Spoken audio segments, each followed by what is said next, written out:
Hello and welcome to my live stream. And on today's live stream, a bit of a catch up around what's going on in the world of Raspberry Pi Pico, which is mainly around upgrades and lots of new version stuff to talk about. Plus a chat about my own projects and other things that I'm working on, together with some behind the scenes conversations about the channel and my plans for the channel, and also where I'm going to be in person over the next few weeks and months indeed, as I've got a few things to share of where I think I'm going to be and where we could actually meet up and say hi, which would be really cool. So hello, I'm Jon Durrant, your concierge to the world of the Raspberry Pi Pico, Pico 2, IoT, robotics and other fun tech. Welcome to my channel and to my live stream. A slightly more relaxed, slightly more relaxed for you and content wise, slightly more terrifying always from me going live, but it's a bit more of an interactive conversation opportunity that I do once a month for my subscribers and for the channel. And hopefully we can share a bit more between us of what's going on and have fun for 20 minutes or so. So please do use the chat function to say hello, ask your questions. I'd love to know where you are. I'd love to know what your projects are and what you're working on. Please do use that chat. It makes me feel that I'm not talking to myself, which is always good. If it's your first time watching, then thank you very much for coming and watching us and staying. Do check out my other videos as well. There's lots of stuff available on my channel around the Pico and Raspberry Pi and other stuff that I think is cool. If you've come back, then thank you very much for coming back. I appreciate it, and it's always great to have my regular subscribers come back and join in and ask questions and chat and give me their insight as well, because I don't know everything around this world, so it's always good to see other things too. How are we all doing? How is the projects going? Because projects are always a gift. I'm got several always on the go in order that I can get content to the channel, as well as the stuff that I want to do. So it's always fun getting stuff out and getting stuff done, and certainly doing a few commercial projects for other people as well. So it's always fun. So I hope your projects are all going well and things are working out for you. I'm continuing to trial Microsoft's Cameo feature for doing the video onto the channel. We'll see how that works, and if that works, I was going to try out a new streaming software this time, but time has defeated me. So we are still back on OCS for streaming, which is making my Mac hiss a little bit today. So apologies if there is a bit more hissing in the background than usual. Obviously my Mac seems to think it's a little on the warm side. So once again, if you'd like, I will be hanging out for a little bit over on the Discord server for the Dev Eco. They're my favorite Discord server in lots of ways, and where I have my own channel. So pop over there to my channel. The link is in the description of this live stream, and I will be there to have a chat with you and chew over what we've talked about, anything else that's interesting going on, or discuss the weather. I've been plugging these guys for a little while, so I will continue. It might be the last time I plug them in this form on this one, but if you are on the Discord servers, you're looking for other Discord servers that have good content on and knowledgeable, friendly community to chat to, then I recommend the simple Robotics IO guys and and girls and that Discord server. Go check them out too, and the URL is in the description again. So agenda for today, I thought we'd once again catch up on news, catch up on projects, catch up on what I'm doing on the channel and where I'm going to be, and I'll have some time for Q&A. mainly because I forgot that this session was happening today. I've not got any canned Q&A to answer, so unless you ask a question, Q&A isn't happening. Just so you know. So you've got the opportunity, if you would like to launch off on a point, which I may not be able to answer, but we can all debate.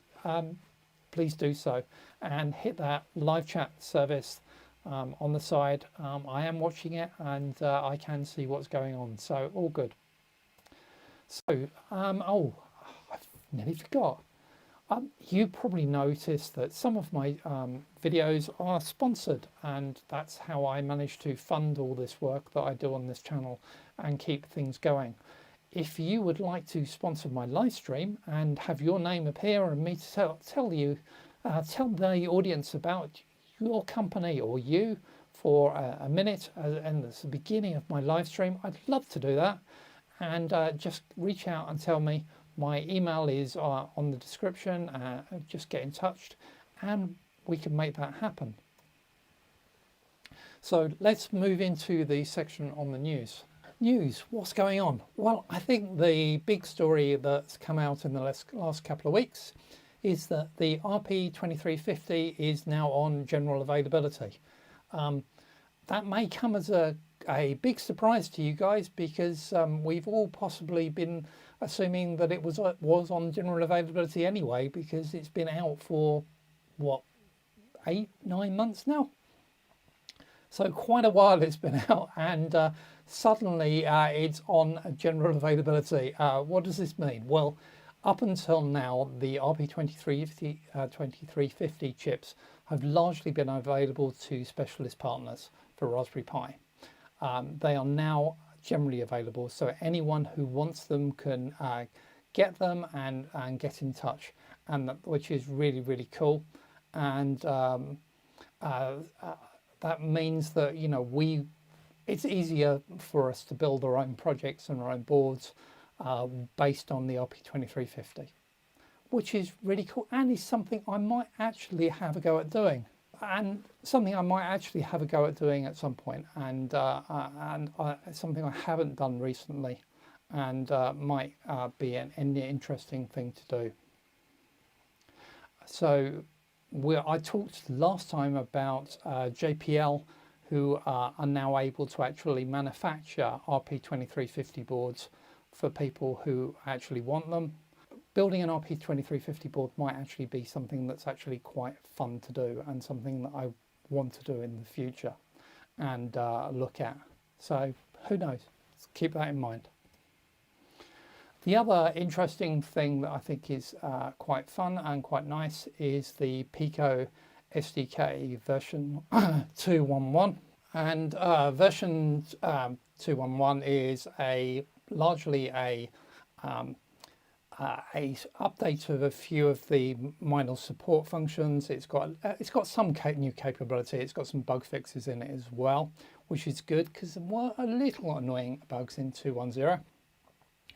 So Pico SDK 2.1.1 has support for a whole load more Pico boards, or RP2040 and RP2350 boards. A lot of them, when you look out, you know, about 90% of them on the list are actually Waveshare. So Waveshare seems to have produced a huge number of boards heading to the market. So look out for those products. That could be quite interesting and worth looking at, which I thought was quite intriguing on the release notes.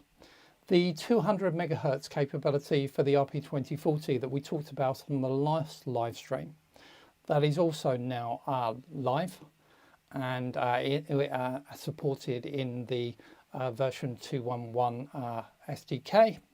There is an upgrade of the BT stack to version 1.6.2, fairly minor upgrade.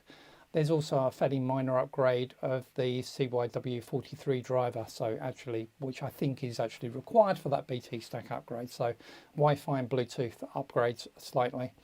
And I guess more significantly is support for the GCC version 14 compiler, which again, good thing to have.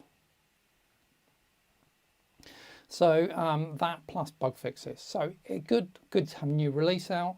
I haven't checked if the bugs that I reported are all fixed in that release, but let's fingers crossed they are, particularly the stuff that's breaking some of my Wi-Fi projects without putting in fixes on that. So well, we hope so.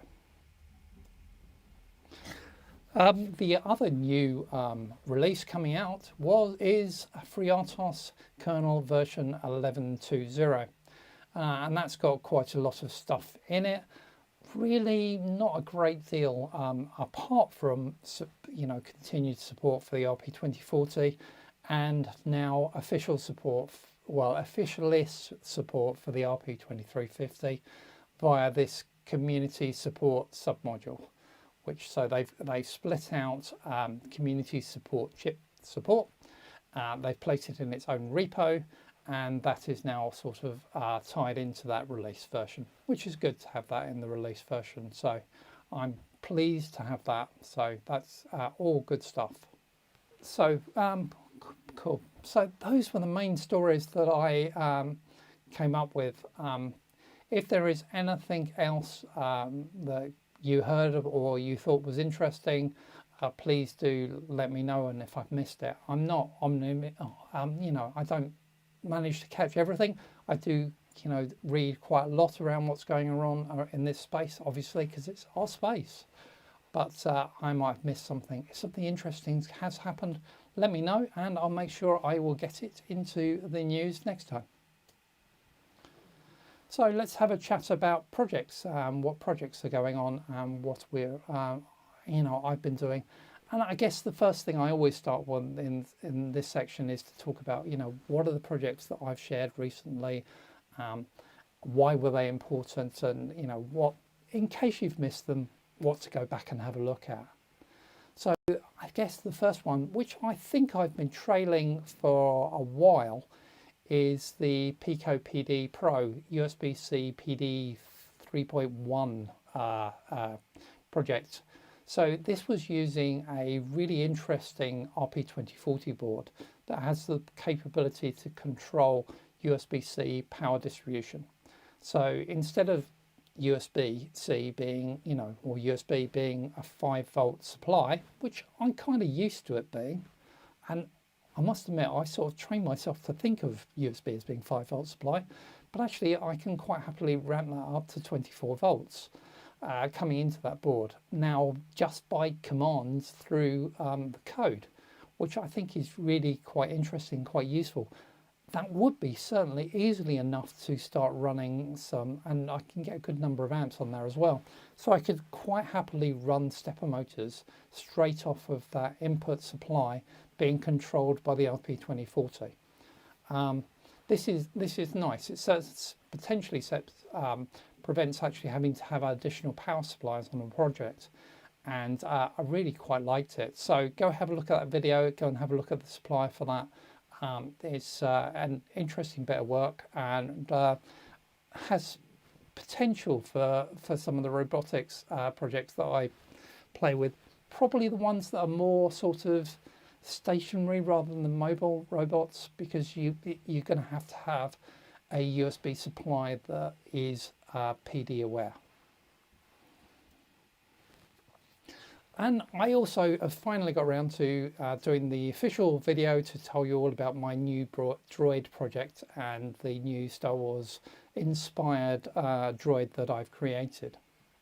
So that was kind of fun, and I hope you enjoyed that, and telling you all about that and the plans I have for that. That's going to take me a few months to build, and I'm still on my journey through it. It's still the project that burns the majority of my time, but it's some fun stuff. I also did a project talking about the RM2. I thought I did that. I think that was this month. And the other one that came out. No, I didn't. That isn't that third slide there. A picture is wrong. The other one that I was talking about was the FreeRTOS kernel update, which we talked about briefly in the news. I've talked a bit more around how the repo is organised and how to use that for RP2350 projects or Pico 2 projects. With the robot, with my droid, I've been spending a lot of time playing with these RP2040 zeros. And I really like the RP2040 zero. I think the footprint is really, really cool and really, really useful. I like the fact it's smaller than the Pico. I can get it close to the wheels. I can get it in smaller spaces and things. But the one thing that I really don't like about it is it's got no SWD, no debug port. So you can't just plug your your Raspberry Pi debug probe into it and use it to flash or to trace through my code. Now that's not a problem necessarily in production, or once I've got these things working, because I'm not going to use it then. It's just going to run. But it is a problem while I'm developing, and while I'm trying to test it out working against my own boards and development boards, etc. So what I've done is I sort of created a bit of a fake mimic of making a Raspberry Pi Pico actually fit into the header space of an RP2040 zero, and therefore give myself access to the SWD port. So that's what the Debug Mimic project's all about. Please go check that one out. It's paying it for itself already for me, so I really like it. Oh, there's the FreeRTOS one. I knew I had it there somewhere. Anyway, right. So other projects. So those are the stuff that's out there and you can see already. Of course, I'm working a little bit ahead. I always work a little bit ahead, and I enjoy working a little bit ahead. So the other stuff I have been working on, most of it is around my friend, my Astro Droid, which I need to actually find a name for. And I think I might have. I think I'm probably going to call him RexP. R for robot, E for the constant we all use in mathematics around acceleration, X, and then Pi for, because I'm using Pi for trigonometry and Raspberry Pi kit to build him. So really a lot of my time's being spent playing with Astro Droid and trying to move him on. I've been trying to add in things like ultrasound sensors for distance to cover off some of the space behind him, the amazingly amount of time that it is burning just to do simple things like make the actual sensor actually fit properly into the housings, etc. So it is amazing how some things just can take an awful lot of time. So those are the projects, and that's what I'm going on and is going on really. So we've got to the bit where I talk a bit more about the channel and what's going on my channel and stuff. So I guess always start by telling you and reminding you of the release schedule. So every Thursday at 1400 GMT, soon be 1400 BST actually, because next month is, or the end of the month is change of our time in the UK as we get up an hour earlier. So Thursdays are my full vlog and the sort of 20-25 minute, half an hour sort of video deep dive into some concept. Then the repeat of that is a 3-minute summary, comes out on the following Tuesday, and the summaries are now all in short format on YouTube. So they're all portraits, and because of YouTube Shorts being 3 minutes in requirement in length, I'm now having to be really exact and get them down to 3 minutes, which is good practice for me, but sometimes really hard work. And then on Sundays, I'm going to once a month do our live stream. Well, yeah, that live stream. And then in between, I will probably try and do some shorts. A lot of those are trying to be insider view of what's going on in my projects, or that sort of thing is where I'm going at the moment. And we're seeing how that goes. Always this stuff is all experiment. See how it goes, see what you guys like, what gets the watches. If you see stuff that you like, please do comment on it, because I take notice of the comments just as much as I take notice of viewer figures. And if things aren't getting comments and they're not getting views, then they're at the risk of being cancelled and me use the time to do something else. So if you like stuff, do please comment, because it helps me. So yes, Inside's going to be on him. I wanted to briefly make you aware of a few events going on where I think I'm going to be in person. So coming up next month, well, in fact, wrong order. Coming up on Tuesday, if you're anywhere near the Brighton area in the UK, is Breaking Breadboards, a group I co-founded to talk about just this sort of maker stuff. And that's in central of Brighton on Tuesday evening, starting at 6:30. The details can be found on meetup.com. Go have a look at Breaking Breadboards, and do come along if you're around. We'd love to see you, and I'd love to meet you. Next month in London is the Hardware Pioneers Max 2025. I'm thinking at the moment of attending that on the 24th. So if you're going to be there and going to that event, please give me a shout, and I'd love to meet you. Might actually encourage me to actually definitely get there or not. But yeah, my plan at the moment is the 24th of April. I'm going to go to that event up in London. So if you're there, let me know.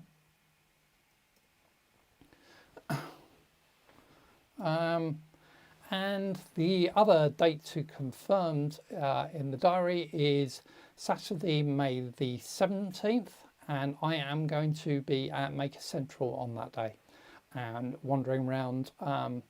I have a VIP ticket to that event, and I'd love to again meet any of you guys who are at Maker Central. I'm not turning up there with a huge amount of my kit. I'll probably have my badge. I might try and get something else to make me stand out a bit, but yes, I will be there, and I know Dan Makes Things will also be there, and I know that a few other of the smaller YouTubers will be there, and we'd love to meet you all there as well, of course. So please, if you're going to be there, let me know it again, and we can arrange to meet, and that would be great to say hello to people. Please remember, I have my super thanks button on the channel, so that's where I'm taking cash tips, and I'm trying to put it to get more towards getting to a rather more expensive event, which will be the open source event in San Francisco at the end of July. That's still looking a stretch for me at the moment, but that's something that I really do want to try and do if I can. So I'd of course appreciate all your help in getting me there, and I'd of course love to meet you there and see you there too. Again, if you're going to be at that event, let me know. Also remember, I've got all of my Udemy courses are up available around the Pico and ecosystem, and all of those courses giving you lots of more examples and help to more structurally go through learning about this sort of stuff. And I'm on lots of other social media channels as well, though I must admit YouTube is definitely my home space as far as I'm concerned. So we get to the Q&A part, and we get to live Q&A. So let me have a quick look through the messages. Kevin, in terms of how the Pico PD Pro implementation handles AVS, take a look at that video. It goes into what the exposed API is and how that works. So that's probably your best bet. I'm sorry I'm not answering your questions. We hadn't got to the Q&A part, but I don't see a question from you, AVG Hero. But I'm glad you're a hero of the AVG software. So thank you all very much for that and for the Q&A. Any other questions, do let me know. Of course, as always, I wish you to have fun tinkering. I will set up another live stream for next month. Hopefully we will have less people posting interesting statements that aren't actually questions on the chat, but it's not a problem. We can all focus on the better things, can't we? And I'd love to see some of your projects and know some of the stuff that you're working on. So if you're working on anything around the Pico systems, please do get in touch. Why not join me and let me show you some of your stuff and what's going on, rather than it all just being mine. I'd love to share this time and space with as many of my community as I can. So if you've got stuff, please do let me know. Please do like the video and please do subscribe for more. And until next time, I wish you to keep tinkering. So I'm now going to drop over onto the DevEco Discord server. And if you'd like to join me there, I'd love to chat to you. And we can chat a little bit more sensibly and talk about some of the Pico stuff or other stuff if you want. I'd be more than happy to. And I look forward to chatting there. So thank you very much for joining me, and I will see you next time. Bye bye for now.